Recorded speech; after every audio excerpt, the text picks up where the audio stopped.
ემამზადებს და ახორციელებს პროექტებს რედმისიასა და რესოციალიზაციასთან დაკავშირებით. ამაში ჩვენ მხარს გვიჭერს და გვეხმარება სამინისტრო მათი მობილურობის ცენტრი გახსნას, ასევე შინაგან საქმეთა სამინისტრო იქნება პასუხისმგებელი რედმისის პროცედურისთვის, ხოლო ჩეხება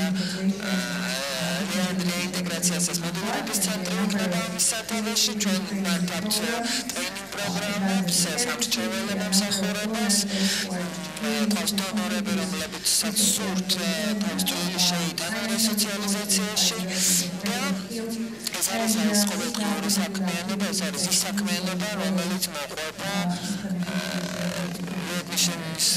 რედმისის ხელშეკრულებას ქვეყნებს შორის. ჩვენ ყველას ვხმარებთ, რომ მობილიზება გაუგავთოთ, რაც შეიძლება მეტ პროექტს და დახმარებას ამ ტიპისას და ბოლოს მე მინდა მოვიხსენიო ევროკავშირის დასკვნა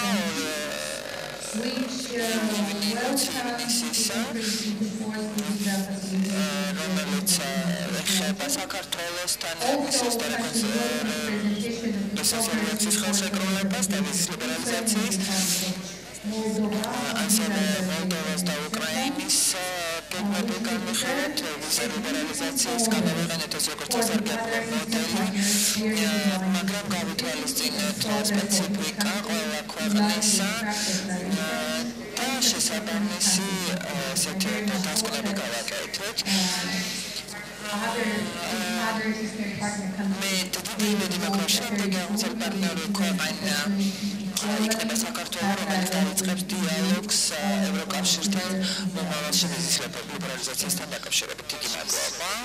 დიდი მადლობა თამარ. მე მინდა თქვა, რომ ჩვენ ყავს აქ წარმომადგენლები მოლდოვიდან და ასევე დიდი ექსპერტები უკრაინიდან. ჩვენ ჩავაწერეთ სპეციალურ სემინარს დღეს შუა დღეს.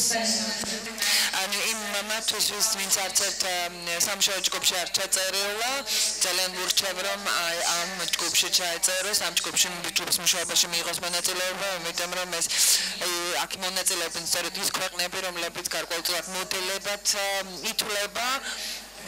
და ახლა მინდა სიტყვა დაუთმო მერის, რომელიც საერთაშორისო თვალსაზრისით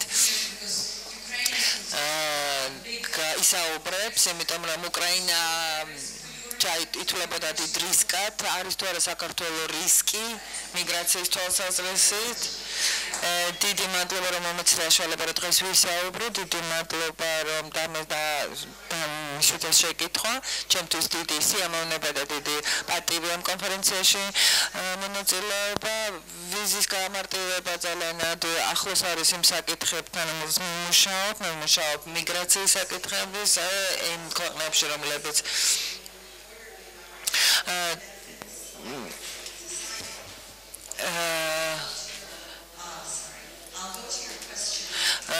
მეთოდა მოგვიანებით გავცემ თქვენ კითხვას პასუხს, რაც ეხება ქართველ მიგრანტებს და მათ აღქმას დასავლეთ ქვეყნებში, ევროპულ ქვეყნებში. უკანასკნელი წლების განმავლობაში ევროკავშირი იყენებს ვიზის გამარტივების ინსტრუმენტს თავის პროგრამაში თანამშრომლობის ინტენსიფიკაციისა ევროკავშირის მეზობელ ქვეყნებთან. საქართველო აი ამ მოლაპარაკების ნაწილი იყო 2008 წელს.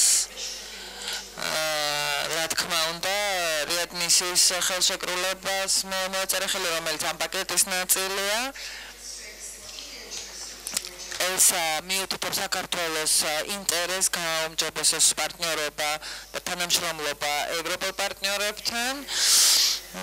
ძალიან ბევრ სფეროში საქართველო თანამშრომლობის თვალსაზრისით წინ წაიწია, რაც შეეხება ახალ სავიზო კოდექსს ევროკავშირისა, რომელიც 2010 წლის აპრილში შევიდა ძალაში. ახალი ვიზის გამარტივების ხელშეკრულება კვალიფიცირებულა როგორც მნიშვნელოვანი ნაბიჯი იმისათვის, რომ ძალიან ბევრმა საქართველოს მოქალაქემ მიიღოს სარგებლობები ამისგან და ჰქონდეს საშუალება ევროკავშირში იმოგზაუროს.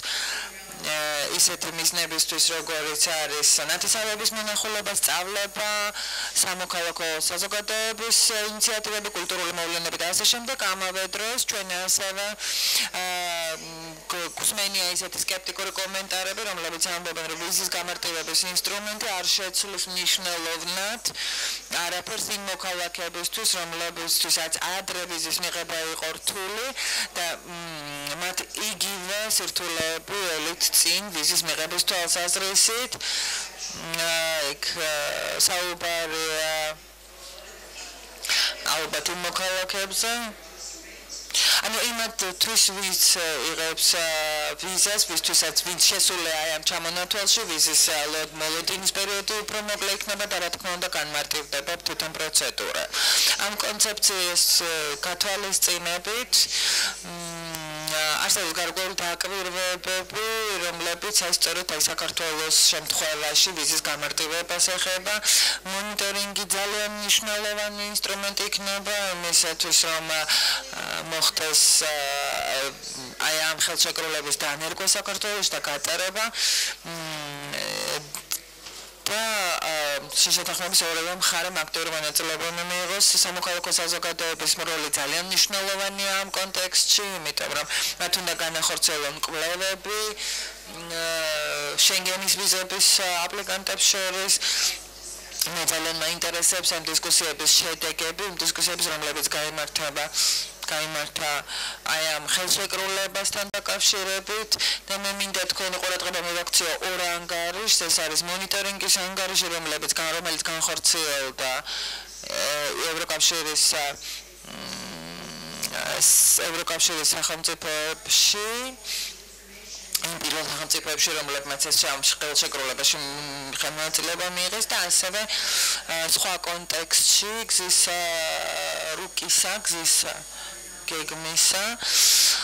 ეს ყველაფერი ძალიან მნიშვნელოვანია შემდგომი იმისათვის, რომ დადგინდეს თუ მუშაობს თუ არა ვიზის გამარტივების ხელშეკრულება ისე როგორც ისინი მოელოდნენ. აქ არის ეს დოკუმენტი, ეს ანგარიში და კეთის ორგანიზაციამაც დაიწყო მუშაობა ამ საკითხებზე. მე კიდევ ერთხელ მინდა ხაზი გავუსვა, ეს ძალიან მნიშვნელოვანია, ყველამ უნდა დაინახოს ეს მუშაობს თუ არა ეს ხელშეკრულება, ასევე შედეგების მონიტორინგსაც ძალიან დიდი გავლენა შეიძლება ჰქონდეს ვიზის ლიბერალიზაციის საკითხებზე. ეს და მე ვფიქრობ, ეს ყველა მნიშვნელოვანია სხვადასხვა ასპექტების თვალსაზრისით.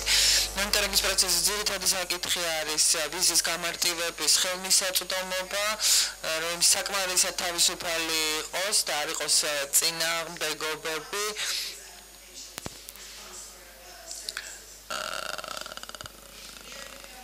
ჩვენ გვაქვს მაგალითები უკანასკნელ დროს, განსაკუთრებით ზაფხულის სეზონის განმავლობაში, როდესაც საკონსულოში ევროკავშირის ქვეყნების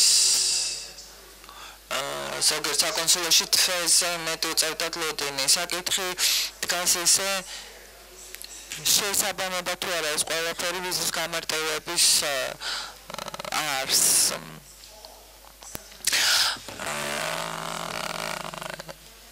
იმისათვის რომ დაინიშნეს შეხვედრა, ხშირ შემთხვევაში არის გარსდეს ფასიანია ვიზის დაინიშნეს და დაახლოებით ხანდახან ეს 3 ლარი ღირს. ჩვენ უნდა გვახსოვდეს, რომ ინტერნეტი ძალიან ფართოდ არის საქართველოში გამოიყენება ძალიან ფართოდ და შეიძლება მოხდეს ისე, რომ ინტერნეტით თუ არ შეუძლია ადამიანს ინტერნეტის მომსახურებით სარგებლობა, შეიძლება საერთოდ ვერ ისარგებლოს საკონსულოს მომსახურებით. ამდენად ჩვენ უნდა ეს ყველაფერი გავითვალისწინოთ ვიზის გამარტივების პროცესში. რამდენადაც ჩვენთვის არის ცნობილი საზოგადოების ინფორმირებულობა საკმაოდ დაბალია ვიზის გამარტივებასთან დაკავშირებით და უნდა მიიღებული იქნეს დამატებითი ნაბიჯები იმისათვის, რომ ობიექტური ინფორმაცია მიეწოდოს საზოგადოებას შენგენის ვიზების შესახებ, იმისათვის, რომ ყველამ მიიღოს ეს ინფორმაცია, სანდო ინფორმაცია. მნიშვნელოვანია, რომ შეიცვალოს ეს არასწორი აღქმა იმისა, რომ ვიზის გამარტივება მხოლოდ რომ ვიზის გამარტივება არ ნიშნავს უვიზო მოგზაურობას ევროკავშირში. უნდა გაიმართოს საინფორმაციო კამპანიები, რომლებიც თავიდან აგვაცილებს თანამშრომლობის ამ ასპექტის მიმართ არასწორ დამოკიდებულებას.